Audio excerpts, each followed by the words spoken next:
Bom, dando continuidade na nossa conversa para vocês, a gente vai falar um pouquinho agora sobre a perspectiva construcionista, né? E como a gente tinha enfatizado anteriormente, né, no bloco anterior, nós havíamos falado dessa tendência do instrucionismo de evitar o conflito, né? Bom, isso já não ocorre dessa forma para o construcionismo, né? Porque ele vai estar muito mais centrado, vamos dizer assim, nesses processos de pensamento e vai estar muito mais centrado nos aspectos de criação, vai estar muito mais centrado nesses aspectos do desafio, do conflito propriamente dito e na descoberta, né? Então eu colocaria, vamos dizer, essas três coisas, vamos dizer assim, como muito importantes, né? A descoberta, o conflito e a questão essa do desafio, né? Isso dá uma mudança bastante radical, não é, em relação à proposta anterior, né, que é a proposta instrucionista. O construcionismo, então, vai trabalhar muito mais com esse conflito sem vamos dizer assim, menosprezar ou sem deixar de usar até mesmo dentro do seu processo alguns momentos instrucionistas, né? Porque não se trata de eliminar uma situação, mas de fazer as duas conviverem.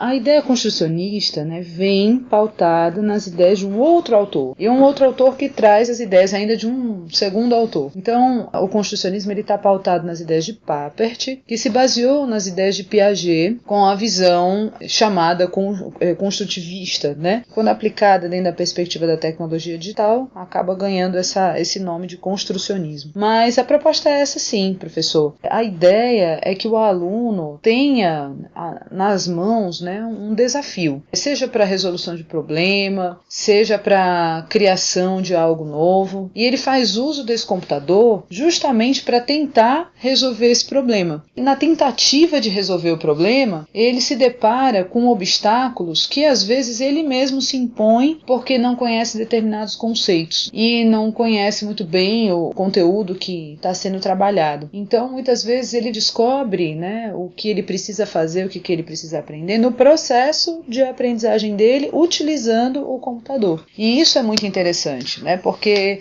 o aluno se coloca não mais como um ser passivo diante do conhecimento, mas ele vai ser um ser ativo, uma vez que o computador vai mostrar para ele o resultado do seu próprio pensamento. E é a partir dessa reflexão que ele faz sobre o resultado que ele observa na tela do computador que ele vai começar a fazer inferências, né? Fala assim, será que eu acertei? Será que eu errei? Eu consegui atingir o objetivo que eu precisava atingir? Se eu não conseguir, agora como é que eu tenho que fazer para melhorar as ações que eu me propus a fazer para poder chegar no resultado que eu preciso chegar? O professor aí, nesse caso, não precisaria preparar um material todo como acontece no instrucionismo. Ele pode preparar a atividade para ser trabalhada em um determinado software e, a partir dos problemas que o aluno está vivendo, ele chegar nesse momento e trabalhar como um moderador mesmo, fazer questionamentos para poder entender como é que está o processo de pensamento e de aprendizagem desse aluno. Então, é uma visão bastante diferente da visão anterior.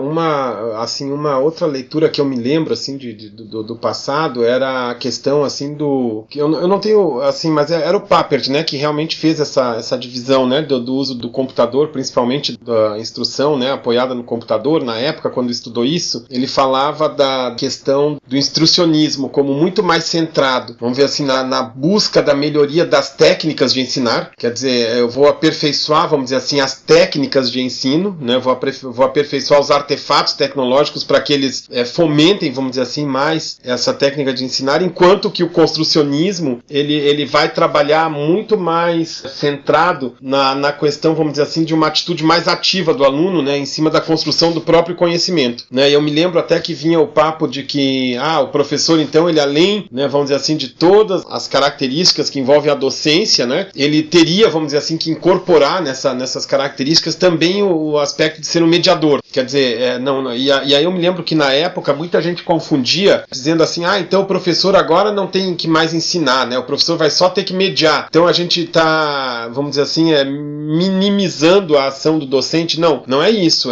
Além dos processos de ensino, né, que vão ocorrer em determinados momentos, como a gente vai ver um pouquinho mais adiante, ele ainda tem que, vamos dizer assim, se preocupar principalmente nesse aspecto de desenvolver técnicas de mediação, que é essa técnica de moderação, mediação, de administração desses conflitos, de geração de conflitos e desafios controlados, né, ou não, né, mas essa é uma construção construção conjunta, praticamente, do aluno com o professor. Eu acho interessante isso, porque as pessoas às vezes acham que trabalhar dentro dessa perspectiva é muito mais fácil do que trabalhar na perspectiva anterior, quando na realidade o professor precisa estar muito bem preparado, tanto assim dentro do planejamento dele, no sentido de fazer bons questionamentos, quanto na própria hora da aula, onde o aluno está utilizando aquele software para construir, criar alguma coisa, o professor ter jogo de cintura, né? E saber fazer a pergunta certa, na hora certa, para desequilibrar aquele aluno, para que ele realmente possa construir seu conhecimento. E testá-lo naquele conhecimento que o professor já acha, né, que o aluno adquiriu. Mas aí vem a mesma pergunta que foi feita no bloco anterior. Será que é válido a gente utilizar o construcionismo, né?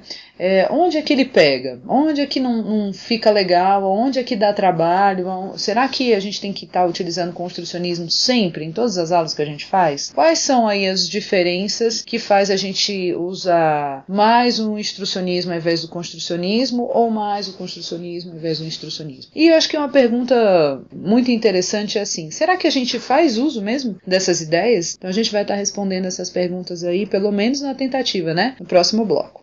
E só para contar uma história rápida aqui que eu me lembrei agora, sobre assim, lá por meados dos anos 80, né, eu me lembro que quando começaram a instalar o logo, o pessoal dizia assim, né, então o aluno tem que desenhar um quadrado no logo, né, que era um software que o Papert, né, trabalhou, né, e aí eu me lembro que uma expert nessa perspectiva, né, construcionista vira e diz assim, não, você não vai desenhar um quadrado no computador, não, você vai programar e ensinar o computador a fazer um quadrado, né, e eu nunca mais me esqueci disso.